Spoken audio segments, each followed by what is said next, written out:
Il parcourt les rues du quartier Cocody les Deux Plateaux à la recherche de clients. Souley est rafistoleur depuis une dizaine d'années. Ce couturier ambulant exerce ce métier avec beaucoup de courage. C'est mon grand frère qui m'a appris. Par la grâce de Dieu, ça va un peu.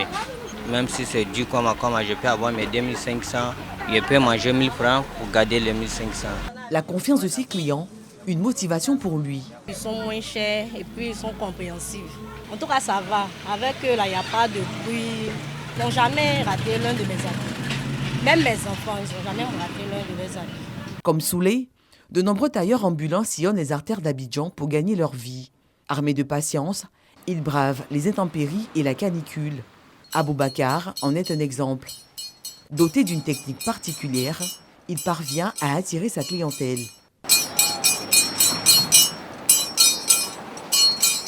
Après de nombreux kilomètres, un coup de fil lui met du baume au cœur. Allô? Oui. Abou, ça va? Oui, ça va très bien. Bonjour.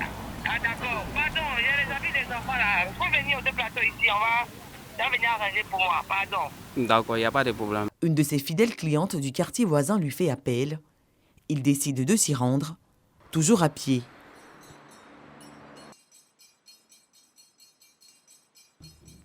Très heureuse à la vue d'Aboubacar, elle lui explique avec précision les tâches à effectuer.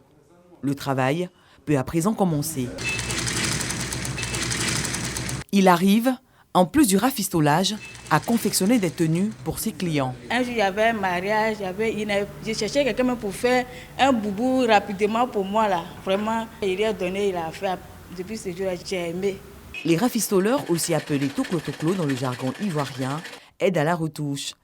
Si Souley et Aboubacar rallient plusieurs secteurs à pied, Brico, alias Ciseaux d'Or, lui, semble avoir trouvé une idée beaucoup plus ingénieuse. S'installer dans les marchés de friperie. On le retrouve ce jour au marché de Belleville à Trècheville. Je viens ici que les mercredis parce que j'ai la clientèle ici. C'est le jour de marché qu'on arrive souvent à s'en sortir. Si le marché donne, je peux avoir 15 000, bon, parfois 10 000. Parce que c'est des trucs que je ne fais pas assez cher au fait. 100 francs, 200. Ces services sont d'une utilité majeure. Comme il est à côté, il fait toro là. Voilà, donc avec ça, il essaie de nous arranger, voilà, pour essayer au moins de faire pour que le client puisse prendre. Les toklos sont nécessaires parce que quand les patrons sortent, c'est les gros bas, les patrons sont gros, donc ils nous arrangent par ici en bâtiment et rendent ça normal, bien propre. Avec une demande de plus en plus forte, Mohamed Kone se spécialise dans ce domaine. Après 5 ans de formation, il gère aujourd'hui son atelier aux Deux Plateaux les Vallons dans la commune de Cocody. 20 ans d'exercice à ce jour. La couture et puis la retouche, il y a une très grande différence. La retouche, c'est une autre formation. On dépose les habits, automatiquement, on ne va pas sur la machine directement. On apprend à tracer sur la cliente d'abord, et puis ensuite on va sur la table, on trace avec les craies d'abord, puis on défait. Donc de la manière que tu défais, c'est la même manière que tu vas monter. Donc dès que tu te trompes, tu as arrêté la vie. Cette activité lui permet de se prendre en charge. J'ai au moins 7 à 8 clients par jour. C'est à partir de 2500 pour monter. On descend pas dessus. La retouche est une branche de la couture. Elle fait partie aujourd'hui du quotidien de la population. À pied ou installés confortablement, ces artisans évoluent dans un secteur informel qui tend à se professionnaliser. 1960 et 70 pour venir sur le terrain de la gestion de la chose publique. Leadership des jeunes pour la bonne gouvernance. C'est le thème de l'atelier initié par la Fondation Friedrich Naumann pour la liberté. Il marque la dernière journée de formation du programme Politique Lab. Un programme qui vise à former 30 jeunes au leadership et à la connaissance de base des notions politiques. C'est pour nous une opportunité à ne pas rater parce qu'il y a déjà, nous bénéficions des formations sur le leadership politique, également sur la bonne gouvernance. On ne veut plus être des ramasseurs de chaises, on ne veut plus être des poseurs de bâches, mais on veut aussi avoir des postes de responsabilité. Et c'est pour cela qu'il est important de venir faire des formations. Durant 2 ans, ces 30 jeunes issus de diverses partis politiques et organisations de la société civile ont bénéficié de formations gratuites.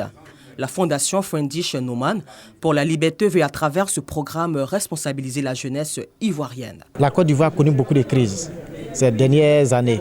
Et ces crises-là, nous pensons que c'est par la préparation d'une nouvelle relève, la préparation des jeunes qui vont gouverner demain, que nous pourrons faire face donc à ces crises pour que plus jamais la Côte d'Ivoire retombe encore dans la violence politique électorale que nous avons connue depuis des années. C'est un programme que nous voulons encourager et demander aux jeunes de s'intéresser à ces programmes, que ce soit sur les questions de genre, que ce soit sur la question de la gouvernance politique ou bien la gouvernance économique. La Fondation Friendlich Norman, présente en Côte d'Ivoire depuis novembre 1989, promeut les libertés civiles, politiques, économiques, la démocratie et la participation politique à travers l'éducation civique, la formation, les conseils et les dialogues internationaux.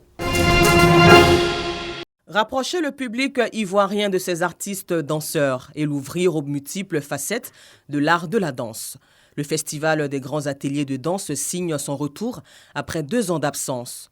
Annonce faite à la presse par le danseur et chorégraphe Jean-Paul Méancio à l'occasion de la cérémonie officielle du lancement des festivités à l'Institut français. Au regard de mon parcours artistique entre la Côte d'Ivoire et heureusement à travers le monde entier, tous les pays, tous les festivals auxquels j'ai participé, je me suis dit il est l'heure de rentrer au pays et de créer une effervescence, de participer à l'émergence, au développement de la danse. Des innovations de taille sont annoncées. Déjà, nous n'avons pas 4 spectacles ni 4 ateliers, on a 6 spectacles et 6 ateliers. Et ça va monter en puissance comme ça chaque année. Au moment de ces ateliers, ils vont apprendre d'autres techniques. Présents pour assister à la cérémonie, les invités se disent honorés d'être associés à ce festival de danse. C'est plutôt un enrichissement pour moi. J'apporte peut-être un autre regard. Il n'y a pas que la danse sur le corps. Moi, je travaille par exemple sur une série de portraits, sur l'identité. C'est aussi comment on s'approprie l'espace et comment on s'exprime, que ce soit par la danse ou la peinture ou l'écriture. Je pense que tous les médias peuvent se rencontrer. C'est nécessaire pour la promotion de nos danses ici en Côte d'Ivoire, qui ne sont pas assez valorisées et connues. J'ai créé la Case des Arts, qui était un espace de valorisation de la danse ivoirienne et africaine. Donc c'est cette petite expérience-là que j'essaye de mettre à leur disposition. Du 25 au 27 février 2022, la célébration de la 2e édition des GADA, grand atelier de danse, aura lieu à la Cocoterie des Arts de Mondoukou, localité située à 45 minutes d'Abidjan. Plusieurs compagnies d'ici et d'ailleurs seront à l'honneur.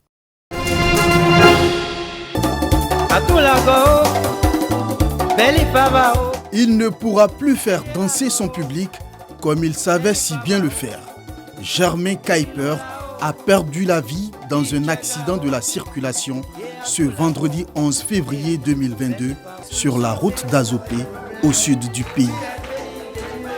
Du terroir Bété, d'où il est originaire, Kipré Marc Germain, à l'état civil, a puisé son inspiration pour produire des œuvres musicales chrétiennes qui ont traversé les frontières de la Côte d'Ivoire.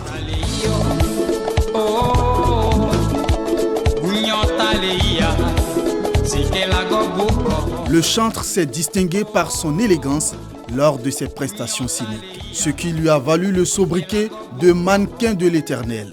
Taléi, la nouvelle Jérusalem, mon nom est écrit là-haut, là-bas, son amour a débordé, moi j'ai trouvé Jésus-Christ dans ma vie, pour ne citer que ses titres. Autant d'opus que l'artiste laisse pour la postérité à travers ses 7 albums.